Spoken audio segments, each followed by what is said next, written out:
When I first started pottery, I thought all I needed was some clay, a few tools, and a dream. Spoiler alert, I was very wrong. From exploding pots to pricing disasters, I've made my fair share of rookie mistakes. But today, I'm spilling the tea on the 5 biggest mistakes I made at the beginning of my pottery journey so that you don't have to learn them the hard way.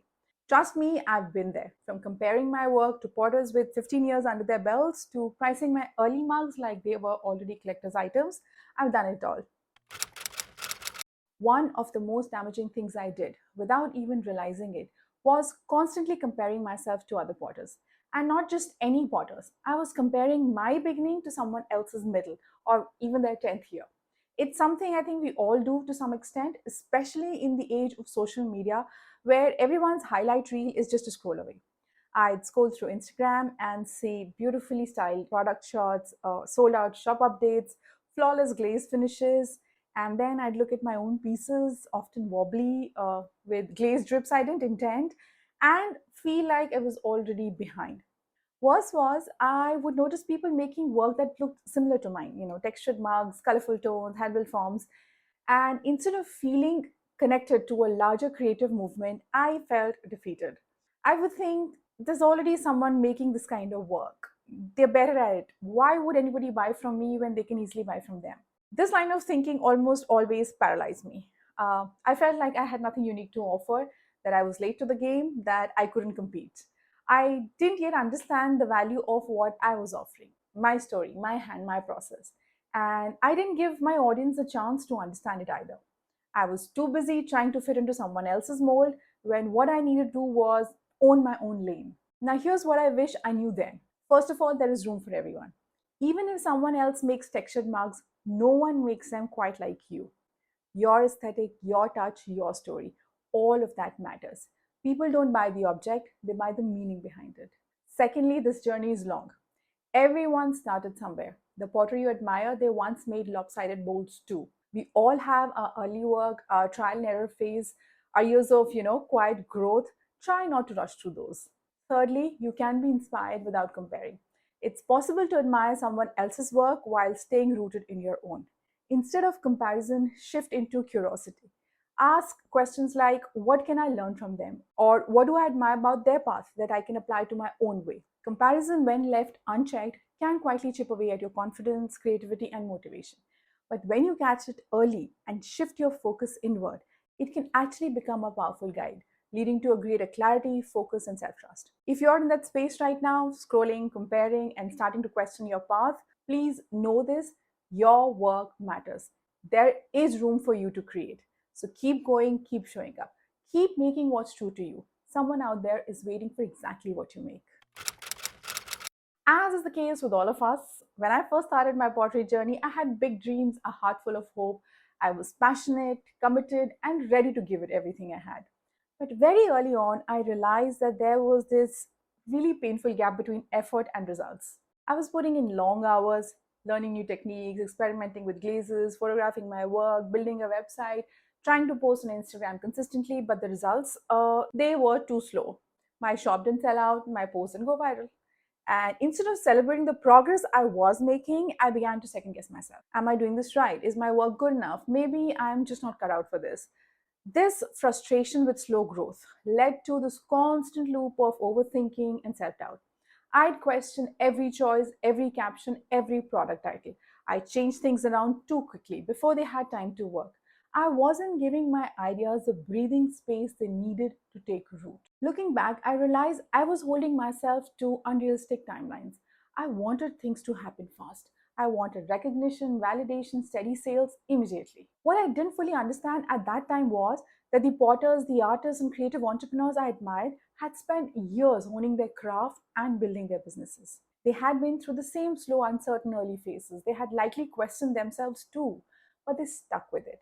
Their overnight success was actually the result of hundreds, if not thousands, of hours of quiet, consistent work behind the scenes. I was again comparing my chapter 1 to someone else's chapter 20, and I was letting that false comparison dictate my confidence. The fact is, creative growth is not linear. Some months are abundant, some are quiet. There will be breakthroughs and setbacks. There'll be moments when everything flows and others when you feel stuck. That's just normal. Secondly, you have to give things time to work. Whether it's a new collection, a marketing strategy, or a social media approach, things take time. Algorithms need consistency. Your audiences need repetition. Even glazed combos need a few tries to just get right. Thirdly, doubt doesn't mean stop. Feeling unsure is not a sign you're on the wrong path. It's just part of doing something meaningful. You're growing, you're learning, you're building something real, and that takes time. If you're feeling this way, frustrated with slow growth, doubting your path, wishing things would move faster, please know you're not behind. You're doing the hard, important work of showing up. And that work always adds up, even if it doesn't show right now. Don't rush your journey. Don't let temporary results question your long term vision. Trust that with time, consistency, and belief in your voice, it will grow into something meaningful. You're not late, you're right on time, just keep going. All right, let's talk about pricing. Now, pricing our work as artists is never just about numbers, right? It's about our confidence, self worth, experience, and perception, both ours and our customers. And in the beginning, this was a huge area of confusion for me. Like many creatives, I found myself between two conflicting ideas. One was don't underprice your work, know your worth, charge your worth. And the second was wait until your work is good enough before charging higher prices. Now, these messages were everywhere. Social media posts told me to charge what I deserved. Pottery groups warned against undervaluing handmade work. But at the same time, I knew deep down that my skills were still developing. I was experimenting, making mistakes, and I was trying to find my voice as an artist. So, how could I confidently charge premium prices? This internal tug of war made pricing my work really difficult in the early days. Now, here's what I've learned from experience. In the beginning, it's okay to charge lower prices. When you're just starting out, the focus is often more on building momentum than maximizing profit. You're still learning, improving your technique, refining your aesthetics, and building a customer base. In this phase, selling at slightly lower prices can be incredibly valuable. It gives you those early wins. Sales validate your effort, keep you motivated, and help build confidence. They give you feedback and visibility. Getting your work into the hands of customers means getting feedback you can learn from. You start understanding what sells, what people respond to, and how your work is perceived. Also, it gives you experience on the business side of things. Selling, even at lower prices, gives you practice with photography, marketing, packaging, customer service, shipping. It's all part of the foundation. That doesn't mean you should underprice to the point of burnout or loss, but rather be honest with yourself about where your work stands right now and price accordingly. As your skills grow, your prices should too. Fast forward 5 years, and now I have a much clearer view of my own growth, and my pricing reflects that. When I look back at my early mugs, I can see their flaws more objectively now. Let me show you one. Now, this one, if you see, now this is much heavier than I intended it to be. It's already heavy, and once you add liquid to it, it's going to get heavier. The handles are not really that comfortable. They don't have any thumb rest despite their bulky form. Also, if you can see the rims, they are really thick, and I don't think that's a pleasant drinking experience. Now, at that time, I was charging $4 for these mugs because I wanted to value my work and follow the advice of not underselling myself. But looking back, I realized that price did not really match the product, and worse, it didn't match my own confidence in what I was offering. Now I charge $65 for mugs that are much smaller and a lot more refined. These forms are intentional, they're consistent, the handles are more comfortable with more considered proportions, and thumb rests where required. The glazing is cohesive with my brand and style. These mugs feel more balanced, elegant, and finished. And honestly, I feel proud of these now. And because I've grown into my craft, I no longer feel uncertain or apologetic about my pricing. I can state my prices more confidently, knowing my work backs it up. As your work becomes more refined and consistent, and as you become more confident, you'll feel ready to raise your prices. And when that shift happens, you'll find that your customers will respect and accept it because your work shows the growth. Now, for those of you who are feeling stuck with pricing, don't let the fear of undercharging stop you from getting started. Don't let this pressure to charge high stop you from being honest about your current skill levels. Instead, meet yourself where you are and allow your pricing to grow with you. Art is a journey, pricing is too. And learning to navigate it with honesty and self awareness is one of the most empowering things you can do for your creative business. So when I first started, I poured everything into the process. Again, learning new techniques, experimenting with shapes, glazes, spending hours in the studio, refining my craft. But when it came to share my work, to talk about it, or God forbid, sell it, I froze. Marketing felt awkward. Talking about my pottery online made me feel self conscious. Asking somebody to pay for it, oof, that felt uncomfortable, icky, almost like, I was being so pushy. I thought if my work is good enough, people will find it. It should speak for itself. The typical artist talk. But here's what I've learned since then. If you are not willing to talk about your work, how will anyone else know why it matters? Now, why did I feel so uncomfortable selling my work? First of all, there was fear of judgment. I was worried about what people would think. I didn't want to come across as someone who was constantly trying to sell something, like, the slimy, salesy salesperson. Secondly, there was the imposter syndrome. In the early stages, I wasn't always confident in my skills.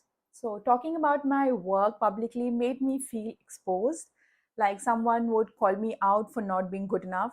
And trust me, that doesn't go away. I still get people who tell me your work is shabby. And at this point, I don't care much because I'm more confident in my skills. But that's something that happens and it doesn't really go away. Also, not knowing what to say.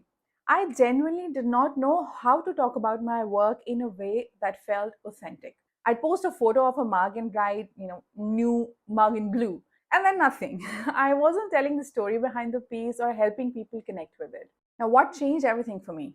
Over time, I realized that marketing is not manipulation, it is communication. It's how we help people understand what we've created, why we've created, and how it fits into their lives. Here's what shifted. First of all, reframing selling as sharing. I stopped thinking of it as selling and started thinking of it as inviting people in. I began to tell the stories behind my pieces, why I made them, what inspired the shape or the glaze, what I imagined they'd be used for. When I focused on connection rather than conversion, it felt a lot more natural. Secondly, recognizing the value I bring. I realized that my work adds value to someone's life.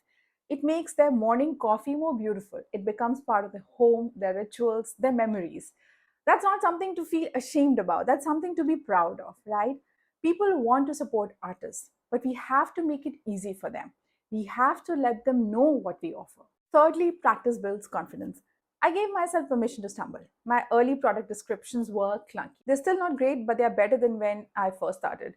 My Instagram captions were awkward, but over time, I found my voice. I learned how to talk about my work with more clarity and confidence. Not because I became a marketing expert overnight, but because I started believing in the work itself.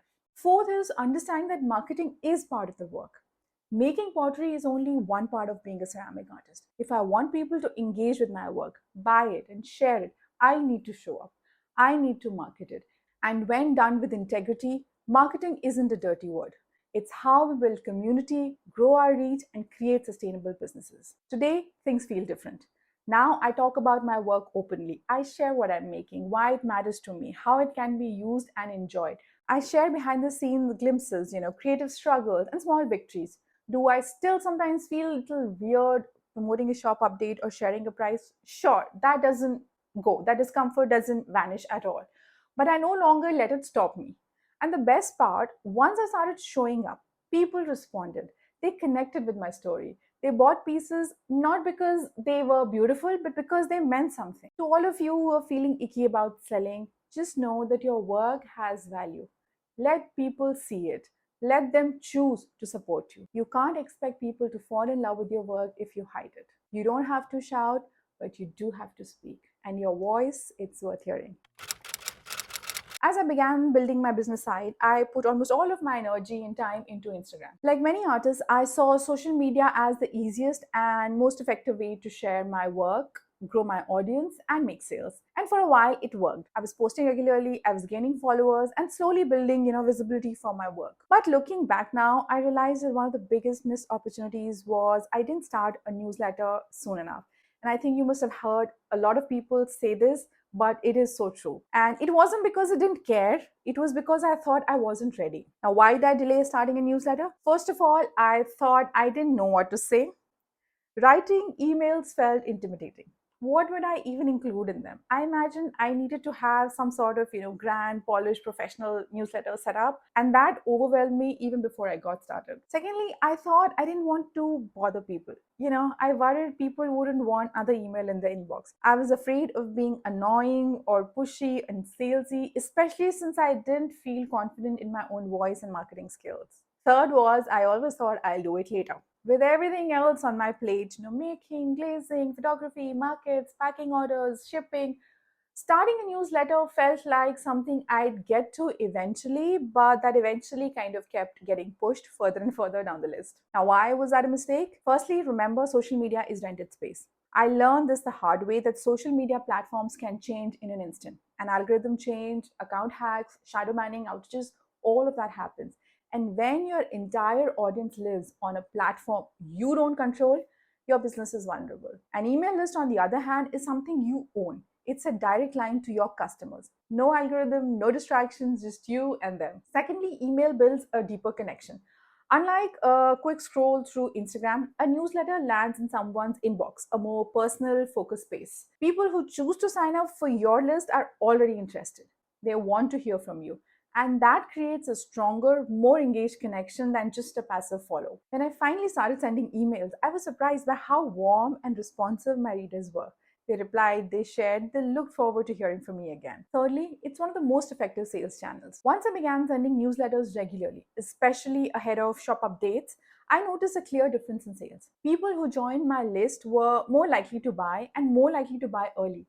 I didn't have to hope that they saw my post on Instagram. I knew they'd get my email. Over time, email has become one of the most reliable ways to drive traffic to my shop and convert followers into customers. Fourth is, it helps you tell your story. Email gives you the space to share a bigger picture. You can talk about your process, your journey, the inspiration behind a collection. You can build anticipation, share behind the scenes, bring people into your creative world. And unlike a social post that disappears in 24 hours or gets buried in the feed, your email sits there waiting to be read. Now, it does take time and consistency to build an email list and to connect with people in a more personal way, and to build a base of customers who support you, but it's totally worth the effort. If you haven't started newsletter yet, start now. You do not need any fancy email template, a huge list, or a complicated strategy. All you do need is one, a way for people to sign up. Secondly, a commitment to show up consistently, even if it's just once a month. That's all you need, guys, just once a month. And thirdly, a willingness to share your story and invite people into your world. Start small. Your first email might go out to 3 people. Two of them might be your friends. That's okay. Every list starts there. Trust me, every list starts there. But 6 months or a year from now, you'll be so glad you started. So let's recap, shall we? Mistake one, comparison. Don't compare your chapter 1 to someone else's chapter 20. Mistake 2, getting frustrated with slow results. Give your journey time, it's not a race. Third, pricing. Price your work in alignment with your skills and confidence, not your ego. Fourth, feeling icky about selling? Then talk about your out. That's how people connect with it. Fifth, start your newsletter like yesterday. Now, these are the lessons I learned the hard way, but you get to learn them a little sooner. If you found this helpful, don't forget to hit like, subscribe, and maybe even forward this to a Potter friend who's, spiraling over where to begin. Thank you so much for being here today, and I'll see you next week. Bye.